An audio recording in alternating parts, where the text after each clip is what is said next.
ನಮಸ್ಕಾರ ಎಲ್ಲರಿಗೂ. ನಾವಿವತ್ತು ವೆಜಿಟೇಬಲ್ ಪಲಾವ್ ಮಾಡ್ತಾಯಿದ್ದೀವಿ. ಸೊ ಯಾವ ರೀತಿ ಮಾಡೋದು ಅಂತ, ನಾನು ಯಾವ ರೀತಿ ಮಾಡ್ತೀನಿ ಅಂತ ನೋಡೋಣ ಬನ್ನಿ. ಸೊ ಮೊದಲಿಗೆ ತರಕಾರಿ ಎಲ್ಲನೂ ಹೆಚ್ಚಿಟ್ಕೊಂಡಿದ್ದೀನಿ, ಎಲ್ಲ ರೆಡಿ ಮಾಡ್ಕೊಂಡಿದ್ದೀನಿ. ಟೊಮಾಟೊನು ಕಟ್ ಮಾಡಿ ಇಟ್ಕೊಂಡಿದ್ದೀನಿ.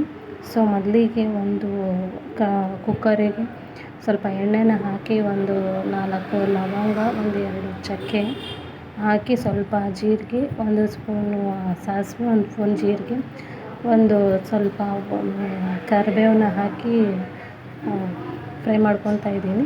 ಸೊ ಇಲ್ಲಿ 4ರಿಂದ 5 ಹಸಿಮೆಣಸಿನ್ಕಾಯಿ ಕಟ್ ಮಾಡ್ಕೊಂಡಿದ್ದೀನಿ.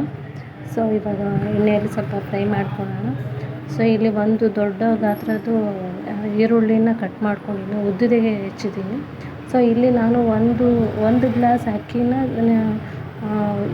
ಈ ಅಳತೆಯಲ್ಲಿ ತೊಗೊಂಡಿದ್ದೀನಿ. ಇದನ್ನು ಕ್ಲೀನಾಗಿ ತೊಳ್ಕೊಂಡು ಇಟ್ಕೊಂಡಿದ್ದೀನಿ. ಸೊ ಇವಾಗ ಈರುಳ್ಳಿನ ಎಲ್ಲನೂ ಫ್ರೈ ಮಾಡ್ಕೊಂಡು ಸ್ವಲ್ಪ ಕೆಂಪಾಗೋವರೆಗೂ ಸ್ವಲ್ಪ ಫ್ರೈ ಮಾಡ್ಕೊಳ್ಳೋಣ. ಸೊ ಇವಾಗ ನಾನು ಒಂದು 5ರಿಂದ 6 ಬೀನ್ಸನ್ನು ಸೇರಿಸ್ಕೊತಾ ಇದ್ದೀನಿ.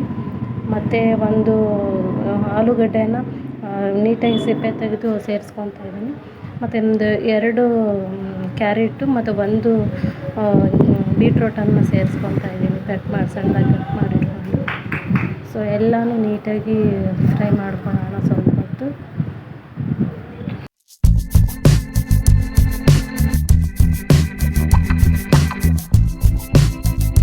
ಇವಾಗ ನೋಡಿ ಎಣ್ಣೆಯಲ್ಲಿ ಎಲ್ಲ ಫ್ರೈ ಆಗಿದೆ. ನಾನು ಇವಾಗ ಟೊಮೊಟೊನ ಸೇರಿಸ್ಕೊತಾ ಇದ್ದೀನಿ.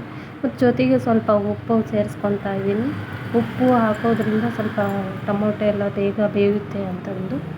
ಸೊ ಎಲ್ಲನೂ ಚೆನ್ನಾಗಿ ಮಿಕ್ಸ್ ಮಾಡಿಕೊಂಡು ಒಂದು 2 ನಿಮಿಷ ಬೇಯಿಸ್ಕೊಳ್ಳೋಣ.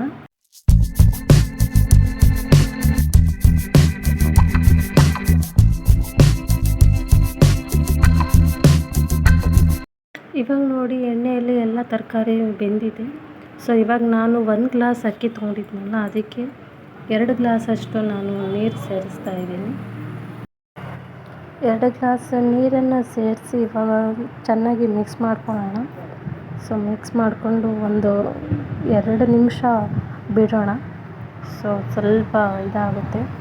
ಸೊ ಇವಾಗ ನಾನು ಅಕ್ಕಿನ ಸೇರಿಸ್ಕೊತಾ ಇದ್ದೀನಿ ಇದರಲ್ಲಿ. ಮತ್ತು ಅಕ್ಕಿನ ಸೇರಿಸ್ಕೊಂಡು ಚೆನ್ನಾಗಿ ಮಿಕ್ಸ್ ಮಾಡ್ಕೋಬೇಕು.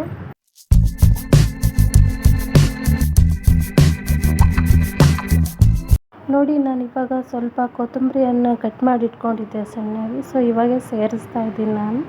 ಸೇರಿಸಿ ನಾನು ಕುಕ್ಕರ್ನ ಕ್ಯಾಪ್ ಕ್ಲೋಸ್ ಮಾಡಿ ಒಂದು 2ರಿಂದ 3 ವಿಸಿಲ್ ಬರೋವರೆಗೂ ಬೇಯಿಸ್ಕೊತಾ ಇದ್ದೀನಿ. ಮತ್ತು ನಾನು ಬೇಯಿಸ್ಕೊಂಡ್ರೆ ಇವಾಗ 2 ವಿಸಿಲ್ ಬಂದರೆ ಸಾಕು. ಸೊ 3 ಆದರೆ ಮತ್ತೆ ಮೆತ್ತಗಾಗ್ಬಿಡುತ್ತೆ.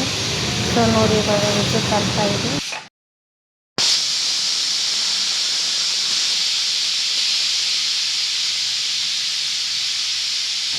ಫೈನಲಿ ಇವಾಗ ನಾನು ಕುಕ್ಕರ್ನ ಕೆಳಗಿಳಿಸಿ ನೋಡ್ತಾ ಇದ್ದೀನಿ. ಫೈನಲಿ ರೆಡಿ ಆಯಿತು ವೆಜಿಟೇಬಲ್ ಪಲಾವ್. ನೋಡಿ ಹೇಗಾಗಿದೆ ಅಂತ. ತುಂಬ ಟೇಸ್ಟಾಗಿರುತ್ತೆ. ಒಂದ್ಸರಿ ಟ್ರೈ ಮಾಡಿ ನೋಡಿ. ನಾನು ಮಾಡೋ ರೀತಿ ನೀವು ತೋರಿಸಿದ್ದೀನಿ. ಸೊ ವಿಡಿಯೋ ಇಷ್ಟ ಆದರೆ ಒಂದು ಲೈಕ್ ಮಾಡಿ. ಹೊಸದಾಗಿ ಯಾರು ನೋಡ್ತಾ ಇದ್ದೀರಿ ಸಬ್ಸ್ಕ್ರೈಬ್ ಮಾಡ್ಕೊಂಡು